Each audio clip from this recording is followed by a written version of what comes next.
Valle de Allende, el vergel chihuahuense. Uno de los valles más fértiles del sur de Chihuahua es el Valle de Allende, situado a 27 kilómetros al este de la ciudad de Parral. Valle de Allende es una de las más antiguas poblaciones coloniales del estado. Se llamó Valle de San Bartolomé hasta septiembre de 1825. Durante la colonia, San Bartolomé se hallaba muy poblado de indios conchos, así llamados por morar en las riberas del río Conchos o de las Conchas, debido al gran número de conchas de ostión que en la antigüedad existían. Una táctica muy recurrida de los antiguos conquistadores fue el establecerse en las cercanías de los pueblos indígenas para así contar con mano de obra suficiente para el trabajo agrícola y minero. Aunque ahora resulte espeluznante, una de las principales actividades de los colonizadores era la caza de esclavos en el Conchos y Río Grande del Norte. Una parte de los indios capturados eran utilizados en las haciendas de sus captores, mientras que otros eran vendidos en Zacatecas, Guadalajara o en la Ciudad de México, en donde trabajaban como domésticos u operarios en los obrajes de jabón, telas, velas o cueros. Las primeras denuncias de tierras conocidas en el Valle de San Bartolomé fueron hechas en 1570 por vecinos de la cercana población de Santa Bárbara, cabecera de la jurisdicción. Entre los primeros pobladores del valle estaba Juan de la Parra, el descubridor de Santa Bárbara. A fines del siglo XVI hubo muchos problemas de levantamiento de indios gentiles y de encomienda en Santa Bárbara y otro real llamado Todos Santos, situado en las inmediaciones de la actual población de Cordero. Por esa razón, casi todos los pobladores de la villa de Santa Bárbara se trasladaron a sus estancias agrícolas de San Bartolomé, abandonando las minas para convertirse en estancieros. En 1598, Juan de Oñate organizó una gran expedición de conquista hasta el Nuevo México. Sin embargo, tuvo que permanecer 2 largos años en la región de San Bartolomé en espera de la autorización definitiva de la corona. Mientras, la tropa ociosa se dio a la tarea de destrozar los sembradíos y milpas de indios y españoles por igual, al tiempo que Oñate se apropiaba de bienes para el sustento de sus expedicionarios. La región de San Bartolomé estuvo a punto de despoblarse, ya que muchos de sus vecinos, entre los cuales se encontraba el alcalde mayor, se unieron al ejército de Oñate e inclusive se incorporaron a la fuerza algunos indios de la región. La conquista de Nuevo México fue una decepción desde el punto de vista de la mayoría de los españoles, ya que no se encontró ni oro ni plata. Al término de la frustrada expedición, varios antiguos vecinos de San Bartolomé regresaron a su lugar de origen con la firme intención de dedicarse al campo. Fue entonces cuando comenzó el gran auge agrícola de la zona. Años antes, en febrero de 1574, un grupo de misioneros había fundado el convento de San Bartolomé, santo que se convirtió en el patrono del lugar. En cuanto al pueblo de indios administrado por los misioneros, este se estableció río abajo, en las proximidades de lo que actualmente ocupa el pueblito de Allende, donde se asentaron también, junto con nativos de la región, indios de habla náhuatl originarios del Valle de México. Más tarde, en el siglo XVII, los españoles y las castas erigieron su propia parroquia, dedicada a San Pedro, muy cercana al convento franciscano, probablemente en el lugar que actualmente se conoce como El Santuario. Convivieron desde el principio en el pueblo de San Bartolomé peninsulares, criollos, mestizos, mulatos, negros e indios. Con el tiempo, los indios administrados por el convento franciscano se fueron integrando a las haciendas, donde eran repartidos por los misioneros, mezclándose con el resto de la población. De esta manera, a finales del siglo XVII, los primeros pobladores indios habían desaparecido como grupo étnico en la región del Valle. Al descubrirse Parral, en julio de 1631, varios vecinos acaudalados de San Bartolomé pasaron a residir al Nuevo Real, donde comenzaron a ejercer actividades mineras. Muchos de ellos se enriquecieron vendiendo en esta nueva población los productos agrícolas de sus haciendas del valle.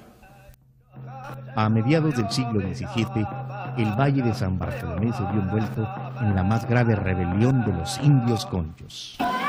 Este alzamiento transformó a Parral en una fortaleza sitiada, al igual que el resto de los pueblos españoles de la provincia de Santa Bárbara. De hecho, la rebelión inició en San Bartolomé y de ahí se propagó a San Francisco de Conchos, lugar en donde los rebeldes mataron a los misioneros, después de lo cual los alzados se dirigieron al río San Pedro. A partir de ese momento, el Concho se vuelve en una región hostil para los vecinos de toda la comarca y los hacendados sufren una gran penuria de mano de obra indígena para las labores del campo. Con el objeto de sustituir a los indios levantados, los españoles recurrieron a indígenas llevados de tierras más lejanas, de tal forma que para la segunda mitad del siglo XVII había una mayoría de indios de Nuevo México, Sonora y Sinaloa, trabajando en las estancias de San Bartolomé. Las guerras, el trabajo en las minas y sobre todo las epidemias fueron los grandes flagelos que azotaron a las sociedades indígenas del norte durante la época colonial. Todas estas fueron causa de grandes mortandades que fueron mermando poco a poco su población. En la Nueva Vizcaya, las epidemias más graves de las que se tiene memoria fueron las de 1577, 1692, 1737 y 1780. Los grupos indígenas que más resintieron el ataque de estos agentes de morbilidad fueron los de las llanuras y desiertos del altiplano. Entre ellos se contaron los conchos del valle de San Bartolomé. Hacia 1680, gran parte de los habitantes blancos y mestizos del valle se trasladaron a la naciente región de Chihuahua, llevándose con ellos a sus indios de servicio. De hecho, alrededor de la mitad de los vecinos originales de San Felipe el Real provenían de la provincia de Santa Bárbara. Aunque San Bartolomé no era un pueblo muy extenso, sí era el lugar de asentamiento de grandes y populosas haciendas, siendo hasta el siglo XVIII cuando los hacendados comenzaron a construir sus casas cerca del convento de San Bartolomé y la iglesia de San Pedro. Durante ese tiempo, el valle de San Bartolomé se convirtió en un verdadero pueblo.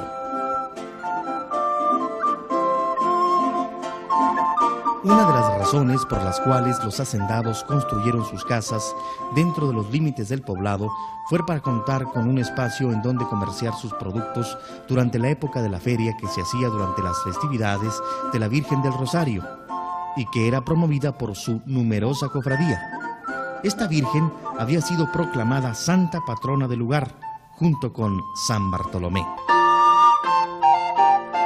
La feria de San Bartolomé pasó a ser una de las más importantes del norte del país, compitiendo con las ferias de Santiago de Saltillo y Santa Rita de San Felipe el Real, en Chihuahua. Un recuerdo hoy en día de las antiguas actividades comerciales de San Bartolomé lo tenemos en la puerta labrada en piedra de la exaduana, situada a la entrada del pueblo.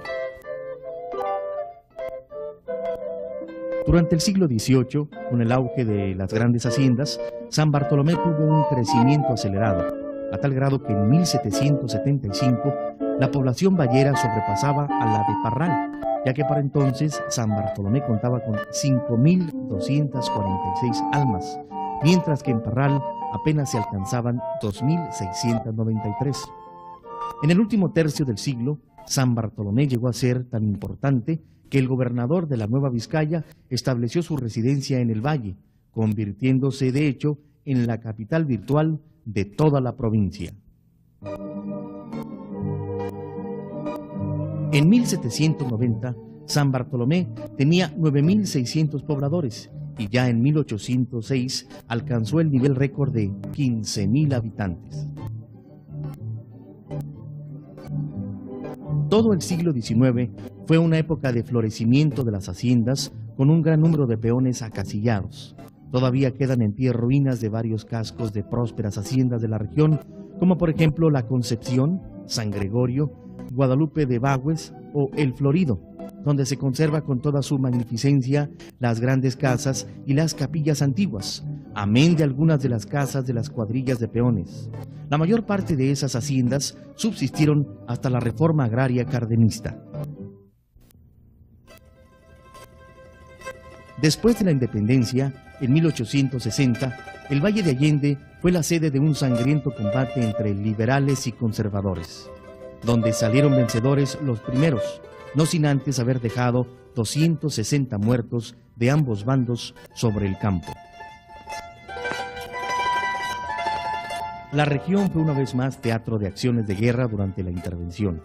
A principios de 1865, las tropas francesas establecieron su cuartel en el pueblo de Río Florido, hoy Villa Coronado, y ocuparon el Valle de Allende, mientras que don Benito Juárez y su gobierno huían hacia el Paso del Norte. No fue sino hasta finales del mismo año que los invasores abandonaron la plaza para replegarse hacia Durango. En diciembre de 1866, Benito Juárez fue festejado por los valleros al volver de la frontera norte hacia el sur. Una de las grandes riquezas agrícolas de San Bartolomé siguieron siendo siempre sus huertas, destacando la producción de la nuez y proliferando inmensos nogales. Algunos de ellos datan de mediados del siglo XVII. La voz popular ha bautizado a esos venerables nogales con los nombres de El Músico, El Colorado o El Rajado. E inclusive la tradición local cuenta que a la sombra de El Músico le fue ofrecido un banquete y baile a don Benito Juárez durante su éxodo republicano. Sobre esto nos amplía más el señor Gilberto Arrieta, vecino del pueblo. A este nogal le nombran el nogal El Músico, porque bien mi abuelo tenía 2 ramas empalmadas y nomás hacía aire y rechinaban y decían hasta el músico dando gallo. Y en el día era la misma, se rechinaban las 2 ramas y por eso se le nombra el nogal de la música.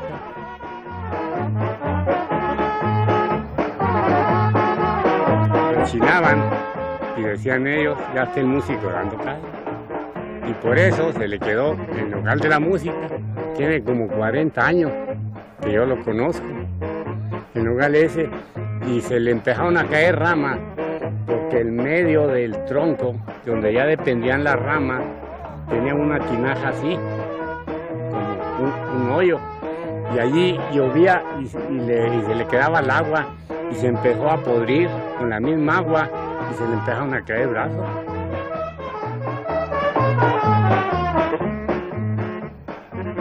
De la forma de aquel, y aquel lleva la misma forma de este.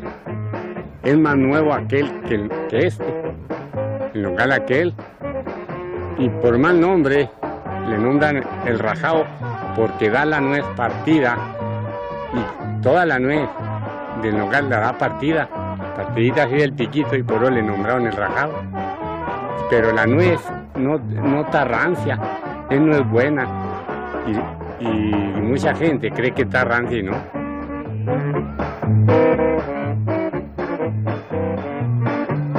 El otro que sigue allá también le nombran el colorado porque da la nuez colorada, el nogal ese también. Y ya también ya no lo varean, el nogal aquel, porque ya está, también ya tienen miedo los variadores subirse a variarlo. Se suben ellos por la rama, como si anduvieran por el piso, el variador. Y ahí va, lidiando una vara como de 3, 4 metros, lidiándola y lidiando la rama para arriba. Precisamente aquí, el dueño de esta huerta, Carlos Soto, allá tenía una propiedad para allá, para la orilla, y ese señor trae un variador, y ya para acabar el nogal, se le vino y cayó, y se quebró todo lo que fuera un lado de las costillas. Todo se le volteó así y se le enterró en los pulmones. Y apenas alcanzó a llegar al seguro cuando terminó él.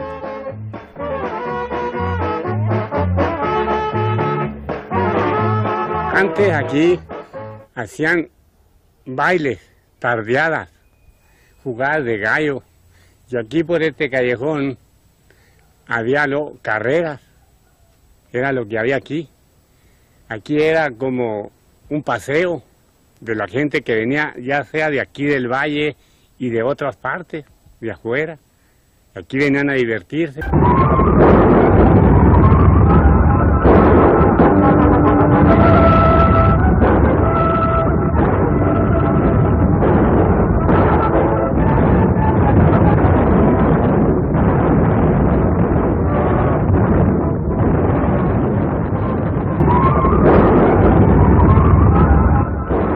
Durante la Revolución, ya en pleno siglo XX, gran número de valleros combatieron en las huestes de Francisco Villa, dándose el caso de la alianza de hacendados con el Centauro del Norte. El caudillo contrajo matrimonio en la iglesia del pueblo con una vallera llamada Soledad Yáñez e hizo de Jorge Soto, otro vecino del valle, su compadre.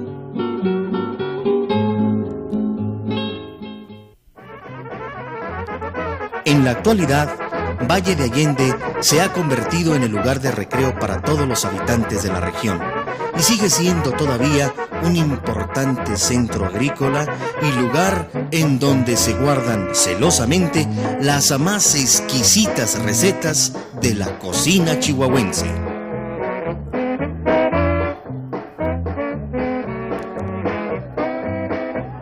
Valle de Allende, el antiguo San Bartolomé, todavía guarda en sus calles, casas señoriales, así como en su majestuosa iglesia, el sabor del ayer, de un ayer vivo en el presente y proyectado al futuro en el corazón de sus moradores.